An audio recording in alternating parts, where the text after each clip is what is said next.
ಯಾರ ಪರವೂ ಅಲ್ಲ, ಯಾರ ವಿರುದ್ಧವೂ ಅಲ್ಲ. ಸಾಯಂಕಾಲ ಎಕ್ಸ್ಪ್ರೆಸ್, ಇದು ಜನಪರ. ಇವತ್ತೇನು ಬೆಳಗಾವಿ ಅಧಿವೇಶನದಲ್ಲಿ ಈ ಬಿಜಾಪುರ ಜಿಲ್ಲಾ ಸ್ಪರ್ಧಿಸಿ ಇವತ್ತು ಶಾಸಕರಾದಂಥ ಶಾಸಕರಿಗೆ ಮತ್ತು ಇಬ್ಬರು ಮಂತ್ರಿಗಳಿಗೆ ಇವತ್ತು ಮನವಿ ಮತ್ತು ಎಚ್ಚರಿಕೆಯನ್ನು ಕೊಡಲಿಕ್ಕೆ ಪತ್ರಿಕಾಗೋಷ್ಠಿಯನ್ನು ಕರೆದಿದೆ. ಇವತ್ತು ಬಿಜಾಪುರದಲ್ಲಿ ಸರ್ಕಾರಿ ವೈದ್ಯ ಕಾಲೇಜ್ ಬೇಕು ಅಂತ ಹೇಳಿಕೆಸಿಂದ ಬಿಜಾಪುರದ ಭಾಳಷ್ಟು ವಿಚಾರವಾದಿಗಳು ಹೋರಾಟ ಹೊಂದ್ಕೊಂಡಿದ್ದಾರೆ. ಕಳೆದ 80 ದಿವಸ ಆದರೂ ಕೂಡ ಸರ್ಕಾರ ಅದ್ರ ಬಗ್ಗೆ ಕಾಳಜಿ ವಹಿಸ್ತಾ ಇಲ್ಲ. ಬಿಜಾಪುರಿಗೆ ಸಂಬಂಧಪಟ್ಟಂಥ 6 ಶಾಸಕರು, 2 ಮಂತ್ರಿಗಳು ಅವರು ಕೂಡ ಅದನ್ನು ಗಂಭೀರವಾಗಿ ಪರಿಗಣಿಸ್ತಾ ಇಲ್ಲ. ಇವತ್ತು ಆ ಹೋರಾಟ ಮಾಡ್ತಕ್ಕಂಥ ಹೋರಾಟಗಾರರು ಅವ್ರು ಮೆಡಿಕಲ್ ಅಡ್ಮಿಷನ್ ಮಾಡಬೇಕಾದಂಥ ಅವಶ್ಯಕತೆ ಇಲ್ಲ. ಅವರು ತಾವು MBBS ಕಲಿಬೇಕಂತ ಹೇಳ್ಕಂಚಿಂದ ಹೋರಾಟ ಗೊತ್ತಿಲ್ಲ. ಅದು ಬಿಜಾಪುರ ಜಿಲ್ಲೆಯ ಪ್ರತಿಷ್ಠೆ ಪ್ರಶ್ನೆ. ಯಾಕೆ ಎಲ್ಲ ಜಿಲ್ಲೆಗಳಲ್ಲೂ ಕೂಡ ಸರ್ಕಾರಿ ವೈದ್ಯ ಕಾಲೇಜ್ ಕೊಡ್ತಕ್ಕಂಥ ಸಂದರ್ಭದೊಳಗ ಬಿಜಾಪುರದಲ್ಲಿ ಯಾಕೆ ನೀವು ಕೊಡ್ತಾ ಇಲ್ಲ ಅಂತಕ್ಕಂಥ ಪ್ರಶ್ನೆ ಎತ್ತುಕೊಂಡು ಮತ್ತು ರಾಜ್ಯದ ಜನರಿಗೆ ಕೂಡ ಇದು ಉಪಯುಕ್ತವಾದಂಥ ಒಂದು ವೈದ್ಯ ಕಾಲೇಜ್, ಸರ್ಕಾರಿ ವೈದ್ಯ ಕಾಲೇಜ್ ಆದ್ರೆ ರಾಜ್ಯದ ಬಡ ವಿದ್ಯಾರ್ಥಿಗಳಿಗೆ, ಕಾರ್ಮಿಕರ ಮಕ್ಕಳಿಗೆ, ರೈತರ ಮಕ್ಕಳಿಗೆ ಇವತ್ತು ಅನುಕೂಲ ಆಗಬೇಕಂತ ಹೇಳಿಕೆಸಿಂದ ಹೋರಾಟ ಹಮ್ಮಿಕೊಂಡ್ರೂ ಕೂಡ ಇವತ್ತು ಅದನ್ನು ಸರ್ಕಾರ ಗಂಭೀರವಾಗಿ ಪರಿಗಣಿಸ್ತಾ ಇಲ್ಲ. ಇದಕ್ಕೆ ಆರೋಪನೂ ಜಿಲ್ಲೆಯ ಜನ ಆರೋಪನೂ ಇದೆ. ಅಂದರೆ ಬಸನಗೌಡ ಪಾಟೀಲ್ ಯತ್ನಾಳರು ಕಳೆದ ಅಧಿವೇಶನದಲ್ಲಿ ಇದು ಅವ್ರ ಒಂದು ಆಸ್ಪತ್ರೆ ಇದೆ, ಆ ಆಸ್ಪತ್ರೆಗೆ ನೀವು ವೈದ್ಯಕೀಯ ಕಾಲೇಜ್, ಸರ್ಕಾರಿ ವೈದ್ಯ ಕಾಲೇಜ್ ಬದಲಾಗಿ ನೀವು PPP ಮಾಡೆಲ್ ಕಾಲೇಜ್ ಕೊಟ್ಟರೆ ನಾನು ಇನ್ವೆಸ್ಟ್ ಮಾಡ್ತೀನಿ 500 ಕೋಟಿ ಅಂತಕ್ಕಂಥ ಏನು ಮಾತು ಹೇಳಿದರು. ಅವತ್ತೇ ಇದು ಸಮಸ್ಯೆ ಗೊತ್ತಾದ ವಿಜಾಪುರ ಜನತೆಗೆ. ನಿಜವಾಗಿ ಕೂಡ ವಿಜಾಪುರ ಜಿಲ್ಲೆಯ ಜನತೆ ಅಂದ್ಕೊಂಡಿದ್ರು. ಯಾಕೆ ಬಿಜಾಪುರದಲ್ಲಿ ಸಾಕಷ್ಟು ಪ್ರಭಾವಿ ಕಾಂಗ್ರೆಸ್ ನಾಯಕರಿದ್ದಾರೆ, 2 ಮಂತ್ರಿಗಳಿದ್ದಾರೆ, ಕಾಂಗ್ರೆಸ್ ಸರ್ಕಾರ ಅದ, ಶಾಸಕರು ಕೂಡ ಕಾಂಗ್ರೆಸ್, ಹೆಚ್ಚು ಶಾಸಕರು ಕಾಂಗ್ರೆಸ್ ಇರೋದ್ರಿಂದ 100ಕ್ಕೆ 100 ಬಿಜಾಪುರ ಜಿಲ್ಲೆಗೆ ಸರ್ಕಾರಿ ವೈದ್ಯ ಕಾಲೇಜ್ ಬರ್ತೈತೆ ಅಂತ ಅಂದ್ಕೊಂಡ್ರೆ ಇದು ಅಧಿವೇಶನದಲ್ಲಿ ಚರ್ಚೆ ಆದಾಗ ಗೊತ್ತಾಯಿತು ಇದು ಇದರಲ್ಲಿ ಏನೋ ಒಂದು ಗೋಲ್ಮಾಲ್ ನಡೆದಿದೆ ಅಂತ ಹೇಳಿ. ಇವತ್ತು ಬಿಜಾಪುರ ಜಿಲ್ಲೆಯ ಜನತೆ ಇಬ್ಬರಿಗೆ ಆರೋಪ ಮಾಡ್ತಾ ಇದ್ದಾರೆ.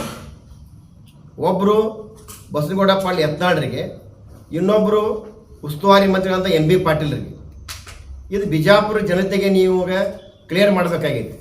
ಅಂದರೆ ನಿಮ್ಮಿಬ್ಬರ ಒಂದು ವೈಯಕ್ತಿಕ ಸಾಧನೆಗೋಸ್ಕರ ನೀವೇ ತಪ್ಪಾಗಿ ದುಡಿತಾ ಇದ್ದೀರ ಅಂತಕ್ಕಂಥ ಒಂದು ಕ್ಲಿಯರ್ ಆಗಬೇಕು. ಜೊತೆಗೆ ಉಳಿದ ಶಾಸಕರು ಕೂಡ ಆ ಮಂತ್ರಿಗಳಿಗೆ ರಾಜ್ಯ ಸರ್ಕಾರಕ್ಕೆ ಎಚ್ಚರಿಕೆ ಕೊಡಬೇಕಾಗಿದೆ. ಈಗ ನಿಮ್ಗೆ ಅವಕಾಶ ಅದ. ಬೆಳಗಾವಿ ಅಧಿವೇಶನ ವಿಶೇಷವಾಗಿ ಉತ್ತರ ಕರ್ನಾಟಕದ ಬಗ್ಗೆ ಚರ್ಚೆ ಮಾಡ್ಲಿಕ್ಕೆ ಅವಕಾಶ ಇರೋದ್ರಿಂದ, ಅದಾಗ ವಿಜಯಪುರ ಜಿಲ್ಲೆ ಕೂಡ ಉತ್ತರ ಕನ್ನಡ ಬರ್ತಕ್ಕಂಥ ಒಂದು ಕಾರಣದಿಂದ ನೀವು ಇದ್ರ ಬಗ್ಗೆ ಹೋರಾಟ ಮಾಡಬೇಕು, ಬಾವಿಗಳಿಬೇಕು. ನೀವು ಈ ಹೋರಾಟಕ್ಕೆ ಕೈಗೆತ್ತಿಕೊಳ್ಳಲೇಬೇಕು. ನಿಮಗೆ ರಾಜ್ಯ ಸರ್ಕಾರಕ್ಕೆ ಹೋರಾಟದ ಬಗ್ಗೆ ಗೌರವನೇ ಇಲ್ಲ. ಇವತ್ತು ನಮ್ಮ ದೇಶಕ್ಕೆ ಸ್ವಾತಂತ್ರ್ಯ ಸಿಗಬೇಕಾದ್ರೆ ಈ ಕಾಂಗ್ರೆಸ್ನವರು ಏನು ಹೇಳ್ತಿರ್ತಾರೆ, ನಾವು ಸ್ವಾತಂತ್ರ್ಯ ಕೊಟ್ಟಿದ್ದ ದೇಶದಿಂದ, ಆ ಹೋರಾಟದ ಮಹಿಮೆ ಏನು ಅನ್ನೋದು ಅಂದ್ರೆ ಆ ಹೋರಾಟಗಾರರ ಬೆಲೆ ಇವ್ರಿಗೆ ಗೊತ್ತಿಲ್ಲ. ಇವತ್ತು ನಿಜವಾಗಿ ಪೂರ ಹೋರಾಟಗಾರರ ಬಗ್ಗೆ ನಿಮ್ಗೆ ಅಭಿಮಾನ ಇತ್ತಂದ್ರೆ ಹೋರಾಟ ಹತ್ತಿಕ್ತ ಕೆಲಸ ಮಾಡಬೇಡ್ರಿ. ಇವತ್ತು ಆ ವೈದ್ಯ ಕಾಲೇಜ್ ಸಂಬಂಧಪಟ್ಟಂಥ ಹೋರಾಟಗಾರರನ್ನು ನೀವು ಮುಖ್ಯಮಂತ್ರಿಗೆ ಭೇಟಿ ಮಾಡಿ ಅವರಿಗೆ ಸಮಸ್ಯೆಗೆ ಸ್ಪಂದಿಸದೆ ಕರ್ಕೊಂಡೋಗಿ ಅವ್ರು ಅಸಹ್ಯ ಮಾಡಿ ಕಳಿಸಿರ್ತಕ್ಕಂಥ ಆರೋಪ ಕೂಡ ತಮ್ಮ ಮೇಲಿದೆ, ಮಂತ್ರಿಗಳ ಮೇಲಿದೆ, ಉಸ್ತುವಾರಿ ಮಂತ್ರಿಗಳ ಮೇಲಿದೆ. ಆದ್ದರಿಂದ ಹೋರಾಟವನ್ನು ನೀವು ಹತ್ತಿಕ್ತಕ್ಕಂಥದ್ದು ಈ ಕೆಲಸ ನೀವು ಮಾಡಬಾರ್ದು. ಈ ಕಳೆದ ಅಧಿವೇಶನದಲ್ಲೂ ಕೂಡ ನೀವು ಪಂಚಮಸಾಲಿ ಸಮಾಜ PPP ಹೋರಾಟ ಕುರಿತಾಗಿ MB ಪಾಟೀಲ್ರು ಕೂಡ ಅಷ್ಟೇ ಪ್ರಯತ್ನ ಮಾಡಿದ್ದಾರೆ. ಇಲ್ಲಿ ಕೂತಂಥ ಅವ್ರನ್ನ ಕರೆದುಕೊಂಡು ಅಲ್ಲಿ CM ಅವ್ರ ಹತ್ರ ಹೋಗಿ ಅವ್ರ ಜೋಡಿ ಮಾತಾಡಿಸಿದ್ದಾರೆ. ಅದು ಸಮಥಿಂಗ್ ಟೆಕ್ನಿಕಲ್ ಪ್ರಾಬ್ಲಮ್ ಇದೆ ಅನ್ನೋ, ಅದು ಆದಷ್ಟು ಬೇಗನೆ ಸಾಲ್ವ್ ಮಾಡ್ತೀವಿ ಅಂತ MB ಪಾಟೀಲ್ ಭರವಸೆ ಕೊಟ್ಟಿದ್ದಾರೆ. ನೀವು MB ಪಾಟೀಲ್ ಜೊತೆ ಹೋದವ್ರು ನೀವು ಹೋಗಿಲ್ಲ. ಹೋದವ್ರು ಯಾರು? ಆ PPP ಮಾಡೆಲ್ ಬೇಡ, ಸರ್ಕಾರಿ ಕಾಲೇಜ್ ಬೇಕನ್ನೋ ಹೋಗಿದ್ದಾರೆ. ಅವರ ಬಾಯಿಂದ ನಾವು ಕೇಳಿದೀವಿ, ಅವರು ಕ್ಲಿಯರ್ ಕಟ್ಟಾಗಿ ಹೇಳಿದ್ದಾರೆ. MB ಪಾಟೀಲ್ರು ನಮ್ಮನ್ನು ಕರ್ಕೊಂಡೋಗಿ ನಮ್ಮ ಮರ್ಯಾದೆ ಕಲಿತಾರೆ. ಅಂದರೆ ಅವರಿಗೆ MB ಪಾಟೀಲ್ ಉದ್ದೇಶ ಅಲ್ಲಿ ಸರ್ಕಾರಿ ವೈದ್ಯ ಕಾಲೇಜ್ ಇಲ್ಲ ಅಂತಕ್ಕಂಥದ್ದು ಅವ್ರಿಗೆ ಸ್ಪಷ್ಟತೆ ಬಂದೈತಿ ಇವತ್ತು. ಅದಕ್ಕೆ ಎಂ ಬಿ ಪಾಟೀಲ್ನ ಹೇಳ್ತಾ ಇದ್ದೀನಿ, ನೀವು ಸೀರಿಯಸ್ ಆಗಿರಿ. ನೀವೊಬ್ಬರು ಕಾಂಗ್ರೆಸ್ಸಿನ ರಾಜ್ಯದಲ್ಲಿ ಗುರುತಿಸ್ಕೊಂಡಿರಿ, ಪ್ರಭಾವ ನಾಯಕ ಅನಿಸ್ಕೊಂಡಿರಿ. ನೀವು ಅಲ್ಲಿ ಸಿದ್ದರಾಮಯ್ಯನ ಕರ್ಕೊಂಡು ಹೋಗ್ತಕ್ಕಂಥ ಅವಶ್ಯಕತೆ ಇಲ್ಲ. ನೀವು ಒಂದು ಎರಡು ಮಾತು ಹೇಳಿ ಅವ್ರಿಗೆ ಬಂದು ಉತ್ತರ ಕೊಡಬೇಕಾದಂತಾರೆ. ನೀವು ರಾಜನಾಯಕರಂದ್ರೆ ನೀವು ಗುರುತಿಸ್ಕೊಂಡ ನೀವು ರಾಜನಾಯಕರ ಹಾಕತ್ತ ನಾವು ಅಂತ ನಾವು ಪ್ರಭಾವ ನಾಯಕರ ಅನ್ಬೇಕಲ್ಲ ಅಂತ.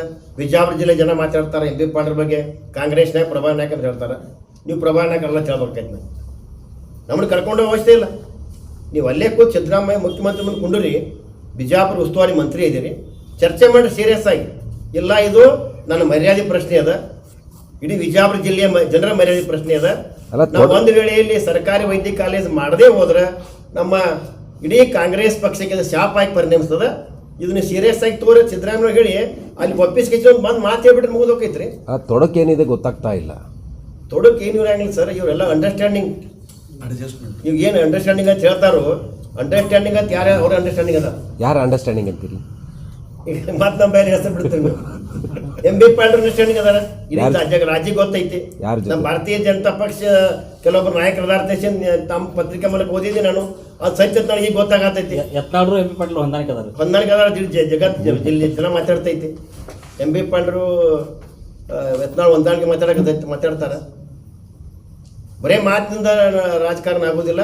ಇವತ್ತು ನಮ್ಮ ಭಾರತೀಯ ಜನತಾ ಪಕ್ಷದ ರಾಜ್ಯಾಧ್ಯಕ್ಷರು ಯುವಕರು ಅದಾರ, ಯುವ ಶಕ್ತಿ ಅದಾರ. ಇವತ್ತು ಮೂಡ ಹಗರಣದಲ್ಲಿ ಹೋರಾಟ ಮಾಡಿದ್ರು, ಅವತ್ತು ಅವ್ರಿಗೆ ಕೂಡ ಮಾತನಾಡ್ತಾರೆ. ನಾವು ಅಡ್ಜಸ್ಟ್ಮೆಂಟ್ ಮತ್ತು ಅವ್ರ ಬಗ್ಗೆ ಮಾತಾಡೋದು. ಇವತ್ತು ಬಿ ವೈ ವಿಜಯೇಂದ್ರ ಅವರು ಇವತ್ತು ಮೂಡ ಹಗರಣದಾಗ ಹೋರಾಟ ಮಾಡಿ ಸಿದ್ದರಾಮಯ್ಯನವ್ರು ಕೊಟ್ಟಂತ ಪಾಟ್ ಹೊರಗೆ ವಾಪಸ್ ತಗೊಂಡ್ರು. ಎಂಥ ಹೋರಾಟಗಳು ಮಾಡಿದಾರ. ಇವತ್ತು ರೈತರಿಗೆ ಕಬ್ಬಿನ ಬೆಲೆಯನ್ನು ನಿಗದಿ ಮಾಡೋ ಸಂದರ್ಭದಲ್ಲಿ ರೈತರ ಕೂತು ಹೋರಾಟದಲ್ಲಿ ಒಂದು ದಿವಸ ಹೋಗಿ ಸ್ಟ್ರೈಕ್ ಕೂತ ದಿವಸನ ಅನೌನ್ಸ್ ಮಾಡಿದ್ರು 3,300. ಇವತ್ತು ನಮ್ಮ ಜಾರಕಿಹೊಳಿ ಅವರು, ಬೆಳಗಾವಿ ಜಾರಕಿಹೊಳಿ ಅವರು ನಮ್ಮ ವಿಜಯೇಂದ್ರಿಗೆ ಆರೋಪ ಮಾಡ್ತಾರೆ. ಏನು ಆರೋಪ ಮಾಡ್ತಾರೆ ಅವರು? ಅವರ ಕಾರ್ಯವೈಖರಿ ಬಗ್ಗೆ ಆರೋಪ ಮಾಡಂಗಿಲ್ಲ. ಅವರು ಅವರ ಕಾರ್ಯವೈಖರಿ ಅವ್ರಿಗೆ ಪ್ರೂಫ್ ಆಗಿಬಿಟ್ಟೈತಿ. ಪ್ರಾಕ್ಟಿಕಲ್ ಮಾಡಿ ತೋರಿಸ್ತಾರೆ. ಅವ್ರು ಥಿಯರಾಟಿಕಲ್ ಪ್ರಾಕ್ಟಿಕಲ್ ಮಾಡಿಬಿಟ್ಟಾರ.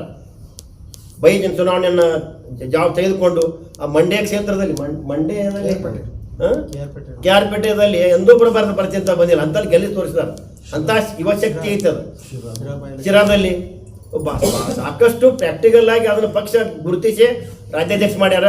ಇವತ್ತು ನಮ್ಮ ರಮೇಶ್ ಜಾರಕಿಹೊಳಿ ಹೇಳ್ತಾರೆ ಅವ ಯುವಕ ಅದಾನ, ಸಣ್ಣ ಅಧ್ಯಕ್ಷ. ನಾ ಜಾರಕಿಹೊಳಿ ರಮೇಶ್ ಜಾರಕಿಹೊಳಿ ಕೇಳ್ತೀನಿ. ಇವತ್ತು ನಮ್ಮ ಬಸನಗೌಡ ಪಾಟೀಲ್ ಏನು ಟೀಮ್ ಅದ, ಈ ಟೀಮ್ ಏನದಲ್ಲ, ಇದು ಯಾವ ಟೀಮ್ ಐತಿರಲ್ಲ ನೀವು, ರೆಬಲ್ಸ್. ಈ ರೆಬಲ್ಸ್ ಟೀಮಿಗೆ ನಾನು ಹೇಳ್ತೀನಿ ಅಂದ್ರೆ, ಈ ಯುವಕ ಅಂತ ಆರೋಪ ಮಾಡ್ತೀರಿ.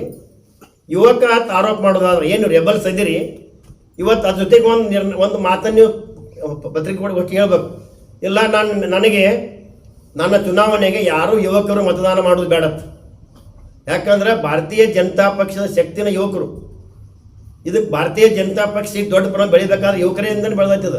ಮತ್ತು ಯುವಕರು ಯಾಕೆ ರಾಜ್ಯಾಧ್ಯಕ್ಷ ಆಗಬಾರ್ದು? ಬಸನಗೌಡ ಪಾಟೀಲ್ ಕೂಡ ಯುವಕರಿದ್ದಾಗನ ಇವತ್ತು ಮಿನಿಸ್ಟರ್ ಆಗ್ಯಾರ. ಮತ್ತು ಅವಾಗ ಯಾರೇ ಕೇರ್ ನಿಮಗೆ ಈ ರೀತಿ? ಅವತ್ತು ಯಡಿಯೂರಪ್ಪನವ್ರೆ ನಿಮಗೆ ಆ ಜಾಗ ಕೊಡ್ಲಿಕ್ಕೆ ಪ್ರಾಮಾಣಿಕ ಪ್ರಯತ್ನ ಮಾಡಿದ್ದಾರೆ. ನೀವು ಬಸನಗೌಡ ಪಾಟೀಲ್ ಯತ್ನಾಳರು ಒಬ್ಬ MP ಆಗಿ ಆರಿಸಿ ಬಂದಾಗ ನಿಮ್ಗೆ ದೊಡ್ಡ ಪ್ರಮಾಣದಾಗ ಶಕ್ತಿ ಇರೋದು ರಾಜ್ಯದಲ್ಲಿ, ದೇಶದಲ್ಲಿ, ಕೇಂದ್ರದಲ್ಲಿ. ಇವತ್ತು ನಿಮ್ಗೆ ಆ ಸ್ಥಾನಕ್ಕೆ ಹೋಗ್ಬೇಕಂದ್ರೆ ಅವತ್ತು ಯಡಿಯೂರಪ್ಪನವ್ರು ಏನ್ರಿ ಏನು ನೀವು ರೀತಿ ನಿಮ್ಮ ವರ್ತನೆ ಅದಲ್ಲ. ಈಗ ಇವತ್ತು ಹಿರಿಯ ಜೀವಿಗೆ ಏನು ತೊಂದರೆ ಕೊಡ್ತೀರಿ, ಮಾತನಾಡ್ತೀರಿ. ಇವತ್ತು ಈ ಬಿ ವಾ ವಿಜೇಂದ್ರಿಗೆ ಏನು ಮಾತಾಡ್ತೀರಿ, ಆ ರೀತಿ ಏನ್ರಿ ನಿಮ್ಮ ಚಟ ಏನ್ರಿ ಅವತ್ತು ಯಡಿಯೂರಪ್ಪನವ್ರು ತೋರಿಸಿದ್ರು ಅಂದ್ರೆ ನೀವು ಕೇಂದ್ರದ ಮಂತ್ರಿ ಆಗಿದ್ನಿ, ವಾಜಪೇಯಿ ಕಾಲ ಮಂತ್ರಿ ಅಂತ ಹೇಳ್ಕೊತಿರಲ್ಲ, ಅದು ಕನಸಿನ ಮಾತಿರ್ತಿತ್ತು. ಹಾಕಿರ್ಲಿಲ್ಲ. ಅವತ್ತು ಯಡಿಯೂರಪ್ಪನವರ ಒಂದು ಪರಿಶ್ರಮ ಫಲವಾಗಿ ನೀವು ಮಂತ್ರಿ ಆಗಿರಿ. ಇವತ್ತು ಅದು ಕೂಡ ಇವತ್ತು ಪ್ರತಿಯೊಂದು ಮನೆಯಲ್ಲಿ ಸರ್ ಹಿರಿಯರು ಇರ್ತಾರೆ. ಮನೆಯೊಳಗೆ ಪ್ರತಿಯೊಂದು ಮನೆ ಹಿರಿಯರು ಇರ್ತಾರೆ. ನಿಮ್ಮ ಮನೆ ನಮ್ಮ ಮನೆಯಾಗ ಅದಾರ, ಎಲ್ಲರ ಮನ್ಯಾಗ ಹಿರಿಯರು ಅದಾರ. ಆ ಹಿರಿಯರಿಗೆ ಮಾತನಾಡ್ತಕ್ಕಂಥ ಮಾತು ನಿಜವಾಗಿ ಕೂಡ ನನಗೆ ಅಷ್ಟೇ ಅಲ್ಲ, ಇಡೀ ವಿಜಯಪುರ ಜಿಲ್ಲೆಯ ಜನತೆಗೆ ನೋವದ. ಮಾನಸಿಕವಾಗಿ ಹಿಂಸೆ ಅನುಭವಿಸಕತ್ತಾರೆ. ನೀವು ಆ ಯಡಿಯೂರಪ್ಪನವ್ರಿಗೆ ಮಾತನಾಡುವಂಥ ಮಾತನ್ನು ಕೇಳಿ ನಿಜವಾಗಿ ನಾ ಬಸನಗೌಡ ಪಾಟೀಲ್ ಯತ್ನಾಳರಿಗೆ ಕೈ ಮುಗಿದು ಬೇಡ್ಕೋತೀನಿ. ಇನ್ನೂ ಕೂಡ ನೀವು ಬಿಜಾಪುರದ ಒಬ್ಬರಾಗಿ ಭಾರತೀಯ ಜನತಾ ಪಕ್ಷ ಕಟ್ಟಿ ಬೆಳೆಸಂಥ ಯಡಿಯೂರಪ್ಪನವ್ರಿಗೆ ನೀವು ಈ ರೀತಿ ಮಾತನಾಡೋದು ತಪ್ಪು ಅಂತಕ್ಕಂಥದ್ದು ಒಂದು ನೀವು ಹೇಳ್ತೀರಿ ಬಿಜಾಪುರವನ್ನು ನಾನು ಸುಂದರೀಕರಣ ಮಾಡೀನಿ, ನೋಡ್ರಿ ಎಲ್ಲ ಕಡೆ ಹೇಳ್ಕೊತಿರ್ತೀರಿ, ವಿಜಯಪುರ ಸುಂದರೀಕರಣ ಮಾಡಿ ಹೇಳ್ಕೊತಿರ್ತೀರಿ. ನೀವು ಸುಂದರೀಕರಣ ಮಾಡಿರಿ, ಈಗ ಮಾಡಿರಪ್ಪ ಹಂಗಾರೆ ಇವತ್ತು ಯಾಕೆ ಮಾಡಕತ್ತಿಲ್ಲ ಸುಂದರೀಕರಣ? ನೀವು ಯಾರು ರೋಡ್ ಮಾಡಕತ್ತೀರಿ ಇವತ್ತು? ಎಲ್ಲಿ ಒಂದು ಗುಂಡಿ ಬಿದ್ದ ಗುಂಡಿಗೆ ಮಣ್ಣು ಹಾಕಕತ್ತೀರಿ ಇವತ್ತು ಯಾಕೆ ಹಂಗಿಲ್ಲ? ಯಾಕಂದ್ರೆ ಕಾಂಗ್ರೆಸ್ ಸರ್ಕಾರದ ಇಲ್ಲಿ ನೀವು MLA ಇದ್ದಾಗ ಭಾರತೀಯ ಜನತಾ ಪಕ್ಷ ಇತ್ತು, BS ಯಡಿಯೂರಪ್ಪ ಮುಖ್ಯಮಂತ್ರಿ ಇದ್ರು, ಅದು ವಿಜಯಪುರ ಸುಂದರೀಕರಣ ಆಯ್ತು. ಈ ಸುಂದರೀಕರಣ ನಾ ಮಾಡಿ ತಿಳ್ಕೊತಿರಲ್ಲ, ಅದ್ರಾಗ ನಾ ಅಂತಕ್ಕಂಥ ಶಬ್ದ ಭಾಳ ಕೆಟ್ಟ. ಅದ್ರಾಗ ಯಡಿಯೂರಪ್ಪನ ಹೆಸರು ತೊಗೊಂಡು ನೀವು ಹೇಳಿದ್ರಂದ್ರೆ ನಿಮಗೊಂದು ಶಕ್ತಿ ಬರ್ತೈತಿ, ನಿಮಗೊಂದು ಗಡ್ತನ ಬರ್ತಕ್ಕಂಥ ಮಾತನ್ನು ಕೂಡ ನಾ ಈಗ ಹೇಳಕ್ಕೆ ಇಚ್ಛೆ ಪಡ್ತೀನಿ. ಯಾರ ಪರವೂ ಅಲ್ಲ, ಯಾರ ವಿರುದ್ಧವೂ ಅಲ್ಲ. ಸಾಯಂಕಾಲ ಎಕ್ಸ್ಪ್ರೆಸ್, ಇದು ಜನಪರ.